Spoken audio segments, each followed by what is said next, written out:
kita sambut ke atas panggung untuk bersiap-siap untuk Q&A. Langsung kita panggilkan Adi Ruku.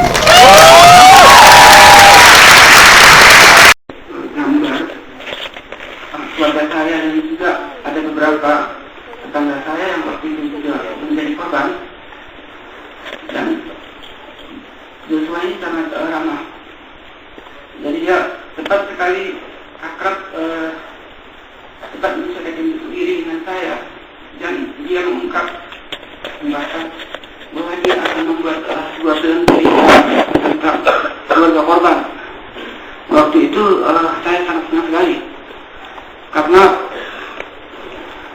sejak saya dari SMP saya sudah mulai ngerti. Kalau SD, ibu saya dari kecil selalu mendengar cerita dari orang tua saya, yaitu mama yang ada tadi. Itu dia selalu menceritakan tentang apa yang telah terjadi terhadap kami. Jadi hanya saja saya tidak tahu akan bertanya kepada siapa apa sesungguhnya yang terjadi pada korban ketika itu. Jadi ketika Joshua datang, itu saya sangat senang. Ibarat pepatah mengatakan pucuk dicinta ulang tiba, dan saya sangat mendukung. Jadi saya senang sekali ini, saya bilang. Dan pada bulan itu juga Joshua mempertontonkan hasil rekaman antara pembunuh, dan itu membuat kebencian saya jadi bertambah. Sebenarnya bukan benci saya, tapi keinginan tawan saya itu lebih dalam. Dan ketika itu juga saya meminta kepada Joshua untuk mempertemukan saya dengan para pelaku. Jadi si Joshua bilang, wah itu sangat berbahaya, tapi itu akan saya pikirkan.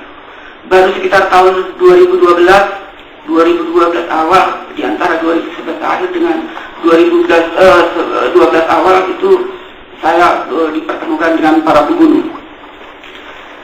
Jadi adapun keinginan saya dengan film ini agar bisa menambah untuk memberi pengetahuan kepada orang lain apa sesungguhnya yang terjadi pada peristiwa kelam tersebut.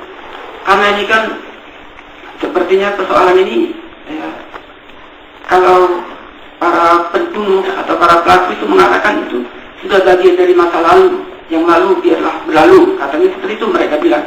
Tapi itu tidak, karena stigma yang ada itu sampai sekarang itu masih ada. Di sekolah, anak saya juga anak-anak kita semua itu masih mendapat pendidikan tentang stigma negatif dan sangat buruk tentang para korban. Jadi saya ingin ke depan anak saya juga, anak-anak semuanya tidak lagi mendapatkan cerita tentang stigma negatif tentang korban dan lima. Itu tujuan utama saya.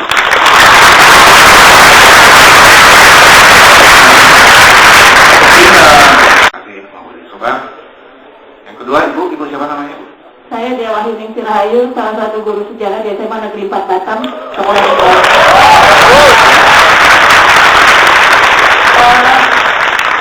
Sebelumnya saya mengucapkan terima kasih banyak karena setelah perjalanan panjang selama 2010 sampai sekarang saya mencari tahu. Sebelumnya izinkan saya bercerita sedikit, Mas Adi. Setelah saya menonton film ini ternyata jalan panjang saya tidak sia-sia. Sebab saya merupakan salah satu anak keturunan korban yang juga berasal dari Indonesia.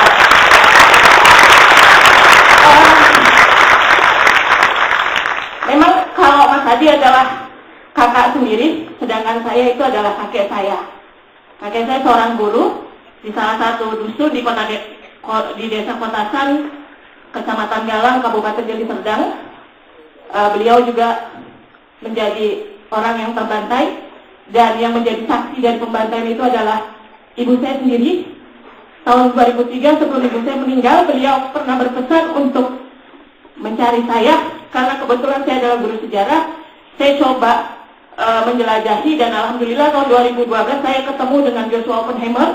Kemudian saya bercerita dengan Joshua Oppenheimer, dan beliau mengirimin saya sebuah DVD film pertama, The Act of Killing.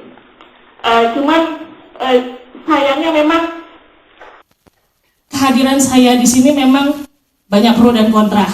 Sebagai seorang pegawai negeri, saya di sini juga tidak diizinkan hadir, walaupun Komnas HAM sudah memberikan surat resmi untuk kehadiran saya di sini, tapi ternyata keberanian saya tidak sia-sia, Mas Adi.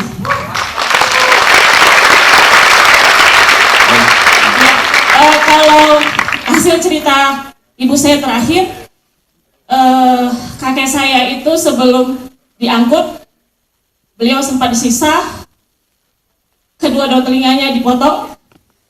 Kalau maaf, kakaknya Mas Adi itu alat vitalnya yang dikebumikan, sedangkan kakek saya itu hanya kedua daun telinganya yang dikebumikan. Saya tidak pernah tahu selama ini bahwa setiap saya hadir ke rumah kakek saya dari kecil sampai saya berumur sekitar 17 tahun, di dalam kamar kakek saya itu ada kuburan. Setiap saya masuk ke dalam situ, ibu saya nggak pernah mengizinkan. Ternyata benar-benar orang tua saya mensenyapkan semua alam pikiran mereka agar kami tidak mendapatkan resiko dari peristiwa itu. Baik. Ya. Jadi pertanyaan saya, Mas Adi, mohon maaf. Apa yang Mas Adi rasakan ketika Mas Adi itu pertama sekali merasa marah mendengar orang-orang yang pernah membantai kakak Mas Adi? Satu, di pihak Komnas HAM sendiri, bantu saya karena saya adalah guru sejarah, bantu saya untuk meluruskan peristiwa ini karena terus terang saya sudah mempertontonkan film di Act of Killing yang pertama kepada siswa saya, dan mudah-mudahan nanti pihak panitia bisa memberikan DVD yang film kedua. Terima kasih. Assalamualaikum warahmatullahi wabarakatuh. Terima kasih pada Ibu dan Bapak tadi. Sebenarnya pertanyaannya sama ya. Sama. Jadi sebetulnya hal yang paling saya tidak suka terhadap para pembunuh itu yaitu ketika mereka mengaku sebagai pahlawan ideologi dan pahlawan negara. Itu yang paling saya tidak suka. Dan harapan saya ketika saya datang menemui mereka, mereka akan mengakui bahwa mereka melakukan tindakan itu dan mengakui bahwa tindakan mereka itu salah. Dan kami itu bukanlah orang-orang jahat. Tapi itu tidak pernah saya dapatkan. Hanya saya dapatkan dari seorang anak Samsir. Jadi itulah hal yang paling saya benci, dan itu juga yang membuat keinginan saya untuk menemui para pembunuh ketika itu. Karena sedikit pun itu tadi tidak, jangankan untuk minta maaf, menyesal sedikit juga tidak ada. Oke, mungkin Mas Khairon bisa gimana dari Komnas HAM sendiri melihat ini, dan ada dua pertanyaan tadi dari Bapak dan Ibu tadi. Saya kira pertanyaannya hampir mirip ya soal sejarah. Saya bukan ahli sejarah, tapi saya yakin bahwa sudah saatnya sejarah kita harus diubah, dan persepsi kita tentang komunisme juga harus diubah. Persepsi kita tentang kebenaran yang selama ini ditulis oleh sejarah itu semuanya memang salah. Dan saya secara pribadi juga sudah mengajarkan itu pada anak saya.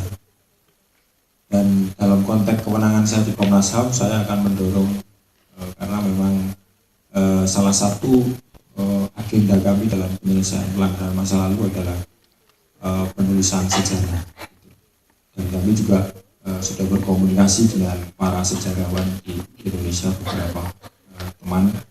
Mudah-mudahan dengan film ini kita semua sama-sama tergugah, sehingga sama-sama ikut mendorong para sejarawan yang baik, yang punya komitmen untuk masa depan Indonesia yang lebih baik, bisa membuat sebuah konstruksi sejarah. Dan tentu saja kalau ini tidak didorong oleh semua orang, tembok besar yang akan menghadang juga akan semakin kuat. Sekali lagi, ini adalah perjuangan kita semua untuk merekonstruksi sejarah bangsa kita, karena sejak Orde Baru ya kita tahu sejarah kita sudah banyak yang diselewengkan.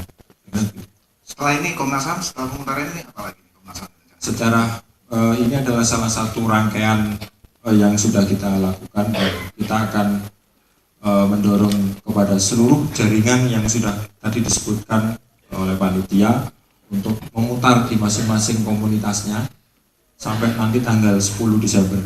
Kami berharap betul kalau perlu tiap hari ada diputar.